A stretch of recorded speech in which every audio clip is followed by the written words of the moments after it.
26,000 যারা চাকুরিরত সেই ব্যাপারে রাস্তায় যারা বসে আছেন তাদের দাবি হচ্ছে যোগ্যদের চাকরি দেওয়া হয়নি।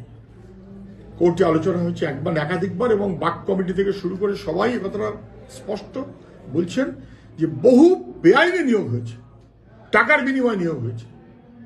কোর্ট স্পষ্ট করে দিয়েছে কারা ঠিক কারা বেঠিক এটা স্কুল সার্ভিস কমিশন জানা হলফনামা দিয়ে।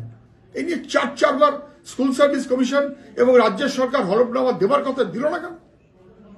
ফলে যারা যোগ্য, নিজেদের যোগ্যতায় যারা চাকরি পেয়েছে তাদের প্রত্যেকের চাকরি বহাল থাকতে হবে। উকিল কে কোথায় কি বলছেন সেটা উকিলের ব্যাপার। উকিল কি বললেন সে অনুযায়ী ছাত্ররা চলে না, সে অনুযায়ী মানুষ চলে না। নিশ্চয়ই উকিলরা পারস্পরিক তর্ক বিতর্ক করবে, তারপর কোর্ট কোন একটা বিচার করবে, কিন্তু কোর্টের বিচারটা কি এখনো পর্যন্ত সমস্ত উকিলদের কথা শোনার পর একেবারে এই দুর্নীতি কথাটা সামনে নিয়ে এসেছিলেন যিনি প্রথম, তিনি বিকাশ রঞ্জন ভট্টাচার্য। তিনি এতদিন ধরে বলে যাচ্ছেন যে হ্যাঁ এদের সবার চাল এবং কাকড় আলাদা করা হোক, তার ব্যবস্থা করা হোক। স্কুল সার্ভিস কমিশন সেটা করছে না। এবার কি করবে? কোর্টকে সিদ্ধান্ত নিতে হবে। কিন্তু কারুর যোগ্য চাকরি বাতিল করা যাবে না। যারা যোগ্য তাদের চাকরিতে বহাল রাখতে হবে। এই যোগ্য এবং অযোগ্য খুঁজে বার করতে না পারলে এসএসসির যারা মাথা তাদের জেলে পুরতে হবে, সরকারের যারা মাথা তাদের জেলে পুরতে হবে।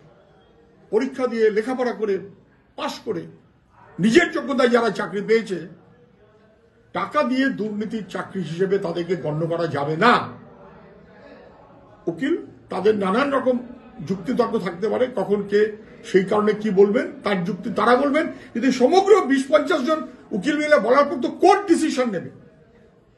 কিন্তু ডিসিশন যাই হোক যেন যোগ্য ন্যায্য কারুর চাকরি খারিজ না হয়, এটা এনশিওর করতে হবে রাজ্যের সরকারকে, এসএসসিকে, আর না হলে তাদের মাথাগুলোকে জেলে পুরতে হবে।